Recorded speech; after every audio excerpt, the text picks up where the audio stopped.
Բարև բոլորին, ես շարունակում եմ իմ վիդեո դասերի շարքը եւ մինչեւ դասին անդառնալ տեղի կացնեմ, որ նաեւ իրականացնում եմ խորացված DirectDMAX ծրագրի դասընթացներ, մոդելավորումից մինչեւ ռենդերինգ, ուղղությունները ինտերիեր, էքստերիեր, լանդշաֆտ դիզայն։ Կոմենտներում կարող եք գրել, ես կպատասխանեմ։ Այսօրվա դասին անդառնամ ուսումնասիրենք այսօր մենք PBR մատերիալները, ինչ է նշանակում PBR, Physical Basic Rendering, հապավում է, որը նշանակում է այսի ֆիզիկայի օրենքներով ռենդերինգ։ PBR մատերիալները ունի մեպեր, այսինքն կիրառում ենք մեկ մատերիալին մեպեր, այսինքն այսպես տեքստուրաներ, որոնք որ տարբեր ամեն մեկը տարբեր հատկություններ են տալիս։ Օրինակ այս նկարի մեջ ռենդի մեջ տեսնում ենք, որ բացի գույնից ունի նաև անհարթության խորության հատկություն։ Ես, որովհետեւ ունենամ այդ մեպերը, պետք է այստեղ polyhaven կայքից ընտրել եմ մի հատ շարվածքի քարի, շարվածքի տեքստուրա, մատերիալ, որի մեջ պետք է, որովհետեւ տեսնեմ մի մեպից ավել մեպեր, այսինքն պատասխանատուներ ոչ միայն գույնի, այլև անհարթության խորության պատասխանատուներ, այստեղ պետք է սեղմենք zip-ի վրա եւ այստեղից ընտրենք diffuse 1, displacement JPEG, այս EXR-ները, PNG-ները ձեզ պետք չի գա, կարող եք չնշեք այս հատվածներում, normal GL-ը եւ ռուխնիս map-ը։ Այս դասում ենք download, ես իհարկե ներբեռնել եմ ունեմ ֆայլը, ես այս ծալում եմ այս կայքը, փակում եմ ավելի ճիշտ եւ այստեղ տեղադրում եմ մի հատ Lois, որպեսզի իմ render տեղի ունենա եւ ես անընդհատ տեսնեմ արդյունքը, այսպես մի հատ Lois տեղադրեմ եւ մատերիալներ map-երի մեջ տեսեք ոնց ենք նախ ես բերում այս դաշտ մատերիալ մեպերը մինիմայզ կարանք անենք եւ այստեղ մեր այդ մեպերը այս պատուհանից տեղափոխենք այստեղ այսպես այս փակում եմ եւ սրանց պետք է նշանակեմ արդեն ես այս մատերիալը նշանակում եմ իմ այս մոդելի վրա եւ միացնում ինտերակտիվ ռենդերը այստեղից միացրեցի միացնում եմ ինտերակտիվը եւ այստեղ միացնում սրանք առաջինը diffuse-ը միացնում եմ diffuse-ը եւ տեսնում եմ որ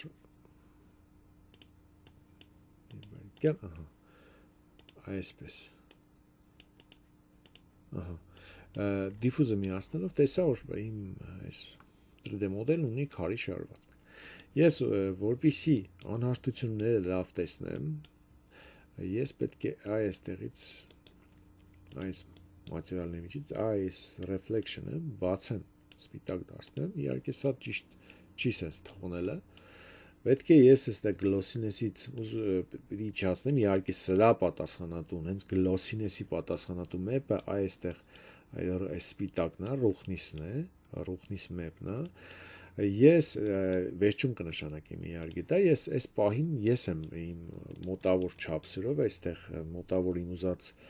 փայլի եւ մատեվության աստիճանը, հա, անփայլության աստիճանը որոշում է այստեղ, օրինակ 0.57 է դրված եւ ես կիրառեմ անհարթության map-ը առաջինը դա այս շատ կիրառվող normal map-ը միշտ մանուշակագույն է ասած լինում եկեք ես կիրառեմ normal map-ը կիրառում եմ bump-ին տեսեք Այստեղ ես ստացա այդ անհարթությունները, հա,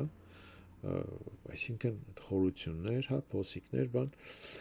Նորմալ map-ը որտեղ ենք կիրառում։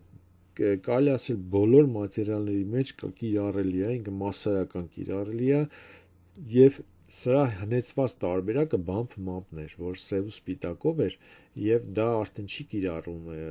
իսկ normal map-ը ավելի զարգացած, այսինքն եռաչափ ձևով է աշխատում, ինքը գունավորությունից իր գույնով ցույց է տալիս նաեւ խորության ոչ միայն բարձրությունն ու ցածր լինելը, այլ նաեւ աստիճանը, թեքությունը այդ բարձրության։ Սենց Սրանից հետո այս normal map-ը իհարկե կարելի ասել բոլոր տեղերում է կարելի օգտագործել, եթե ունենացեք այս սա։ Իսկ displacement-ը որտեղ է կարելի կիրառել, ինքը շատ կտրուկ է ազդում, ես միացնեմ զգանք տարբերությունը, այստեղից displacement, displace-ին եմ միացնում։ իրականում այս displacement map-ը եւ շատ maxi մեջ շատ հատկություններ ինտերակտիվ render-ի ժամանակ ճիշտ չի աշխատում, այս ինտերակտիվը խնդիրներ է տալիս։ Ես միացնում եմ production render-ը, իրական բնական render, տեսեք, նայեք իրական render-ը, հա, active shade-ը տեստային ինչ-որ առաջադրանքների համար է եւ այսպես խնդիրներ է տալիս շատ դեպքերում։ Նայեք ինչ հստակ խորություն, հա, ռեալիստիկ է, այսպես ասած, այդ խորությունն ու անհաշտությունը ես տեսնում եմ։ Ես այստեղ էլ ինտերակտիվը չեմ միացնում, որովհետև displacement-ի լավ էֆեկտը ցույց չի տալիս։ Ես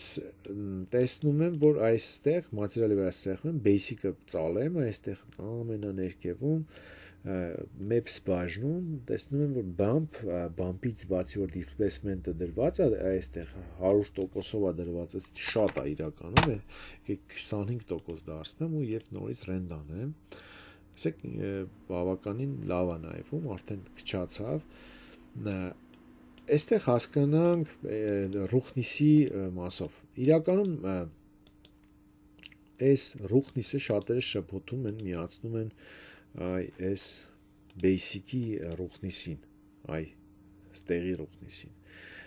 Ես ստեղ էլ պետք է ունենամ ռուխնիս, որոնով պետք է նշանակեմ։ Ես գլոսինեսը փոխում եմ ռուխնիս եմ դարձնում, փայլունա, քանի որ սա փայլի պատասխանատուն է, դրա համար այստեղի reflection-ի միջի գլոսինեսը փոխում եմ այս ներքևից BRDF-ը use գլոսինես դարձնում use ռուխնիս։ Տեսեք, ստեղ անունը փոխվեց։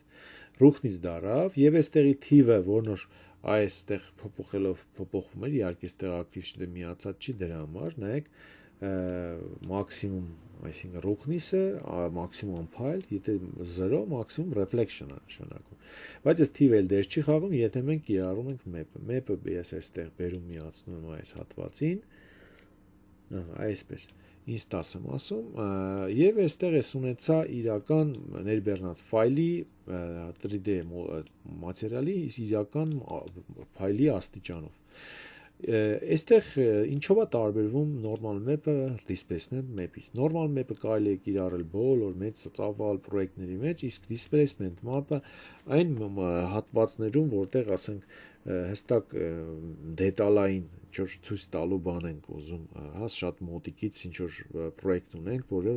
շատ մեծ չի, էլի, այսինքն մեծածավալ, այսինքն լանդշաֆտային այգիների դիզայնի մեջ, ասենք բրուշատկեքի վրա պես displacement պետք չի կիրառել, ինչի, որովհետև համակարգիչը շատ է ծանրանում աշխատանքը, կդժվարացնի աշխատանքը։ Այսինքն displacement-ը կիրառում ենք այն տեղերում, որտեղ իսկապես ցայտուն երևացող ինչ-որ դետալներ ունենք։ Իսկ normal map-ը կարող ենք համատարած կիրառել։ Եկեք հասկանանք, եթե ես օրինակ ես իհարկե ռուխնիսի մասով բացատրեցի դիֆուզը, եթե ես ուզում եմ օրինակ կարմիր պատ ունենամ, ներկած գույն ներկեմ, այսինքն պատը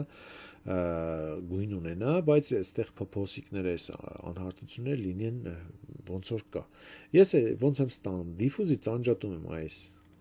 map-ի հատկությունը, այստեղ գույնը ես եմ որոշում օրինակի համար, հա, կարմիր եմ դնում։ Իրականում այս ռուխնիսն է կարող ենք մենք անջատենք, որովհետեւ մենք ղեկավարենք ֆայլի աստիճանը։ Ստեղից էլ կարող եք նորից գլոսինես դարձնեք, իհարկե ռուխնիս էլ որ մնար 0 կամ 1 պարագաներում դուք կարող եք ղեկավարել։ Այստեղ եք դարձրել գլոսինես մաքսիմումը 1-ի դեպքում շատ փայլուն է, 0-ն մաքսիմում ռուխնիս է, ասենք։ Այսինքն մենք եք որոշում ստեղ կարող ենք չօգտվել նույնիսկ ռուխնիսից այս պարագայում, եթե այս նույն մատերիալը չենք ստանում։ Կարող ենք օգտվել այս BEMP-ից, displacement-ից, ասած ինչ պարագաներում եւ ստանալ մենք նոր մատերիալ։ Սա PBR մատերիալն է, այսինքն պրոֆեսիոնալ մատերիալ, բնական, իրական ֆիզիկայի օրենքներով, հիմքերով։ Այսքանը այս դասի շրջանակներում մատերիալների թեմային միգուցե նորից անդրադառնամ ուրիշ վիդեոներում, չմոռանաք լայքերի եւ բաժանորդագրվելու մասին, շնորհակալ եմ, հաջողություն։